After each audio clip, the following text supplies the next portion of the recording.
Hi, welcome back to Human Reviews Pet Food. Today, your co-host here is Bob Dole. Please, Bob, can you say something for the camera? Okay, cool. Anyways, today we'll be doing a review of Pet Guard Savory Seafood Dinner. And here we have to do the magic where we pretend to focus the camera. All right, good enough.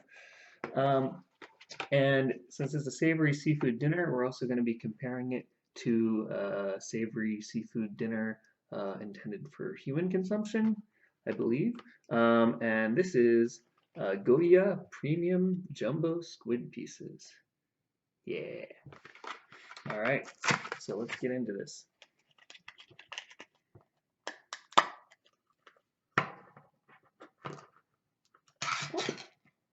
Ooh. So this one looks like it's a little bit of a pate or something.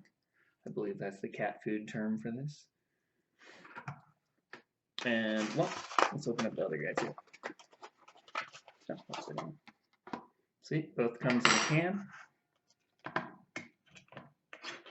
Oh, oh no! It's always a bad sign when you get a worst reaction to the human food. It's soupy, so I can't really tilt it, but it just kind of looks like a soupy red sauce. Not quite what I was expecting. All right, so we'll save that for a little bit later and dig right into this. All right, so this stuff. Let's take a bite.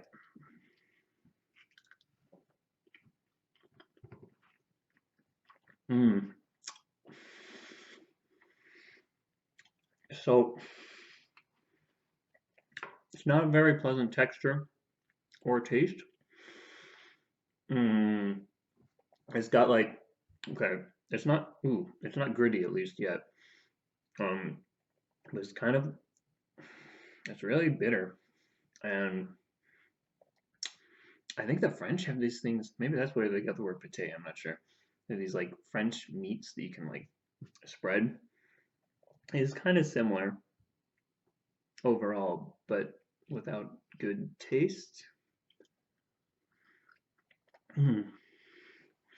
Yeah, so this one really, it's not a very good intro taste or a very good aftertaste. So like multiple layers of it hitting you. Um, and it's not creamy or like, you can imagine like maybe if it was like kind of poofy, if it had a really nice texture, that'd make it a little bit better. But it's kind of just like one step short of being like gritty. It's like if you had cornmeal and you didn't mesh it up enough, and so it's just like almost lumpy. I don't know.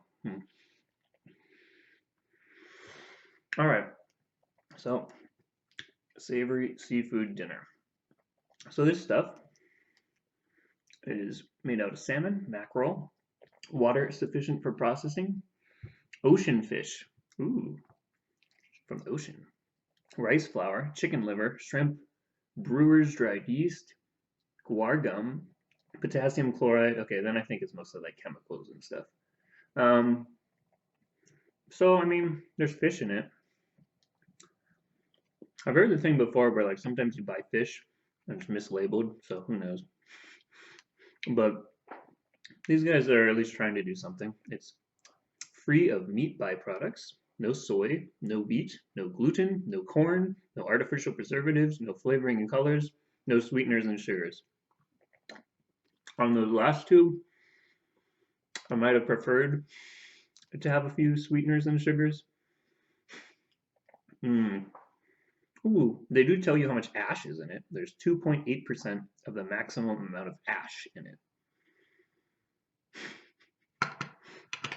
Why the heck do these things have ash? All right, at some point I'm gonna have to do some research on like what goes into making pet food and what pet nutrition is actually like. But for now, we're doing it blind. Um, so as you keep going, actually this stuff is it's not getting worse. It's getting tolerable. Like it's kind of like a really bad hummus with a sour aftertaste. like someone brought the worst possible hummus to the party. You like put one pita chip into it, and you're like, done. Mm. Mm. Another thing I noticed about this can is it says it's 100% nutritionally complete cat food for all life stages, which is kind of depressing because I've got serving suggestions, for kittens, for adults, for seniors.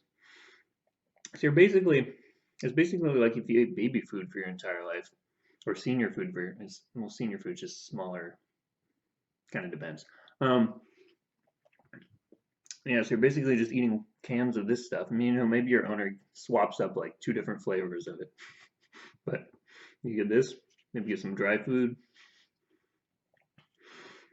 It's really high cuisine. So I guess if you asked, oops, sorry, Bob. All right, if you asked me, if you just fed this to me, and asked me what kind of cat food it was, I don't think that I would know that this was seafood. It's just meat. I mean, like, it's not tuna-y like some of those tuna ones, and it's not. I guess, yeah, I mean, it doesn't taste like salmon or anything. I guess if you took a bunch of sushi meat, stuck it in a blender, and then made it suck, it could taste a little bit like this, but it's not particularly fishy. Like you could tell me it was Soylent Green or whatever. I don't know. All right. So I was going to do a comparison. I'm taking a while to eat this one, anyways.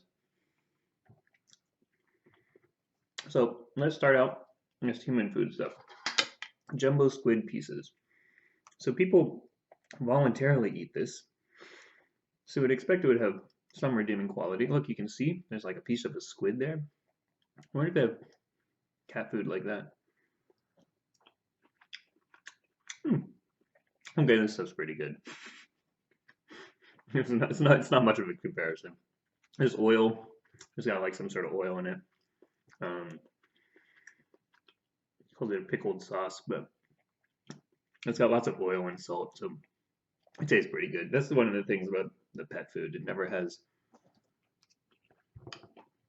basic oil and salt and sugar and the things that we like.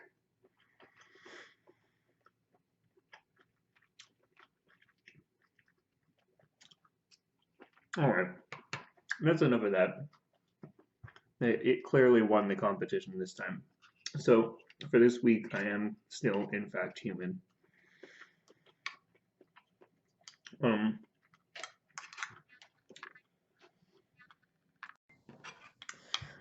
I just had the lights turned off on me. No respect. All right.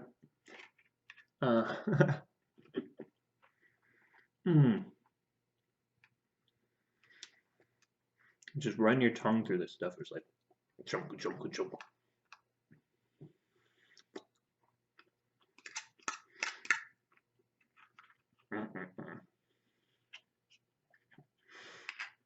Now, one thing is, this stuff is, or that stuff is squid.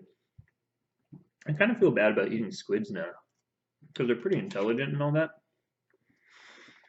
So I kind of actually feel worse about eating a squid than I do about eating the cat food.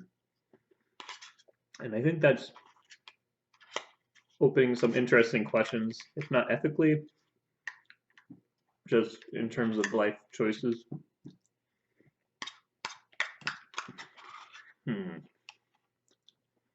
Oh, okay, that was too big of a bite.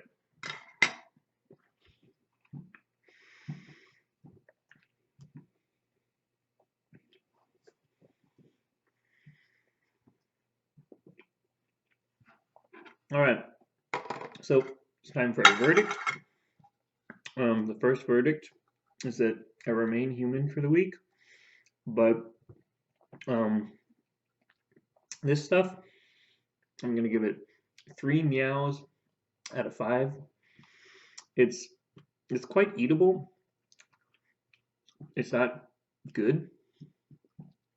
Um, I don't see any reason why you'd want to eat it, but you might continue to eat it once you started to eat it. All right. Have a good night or morning or shoot.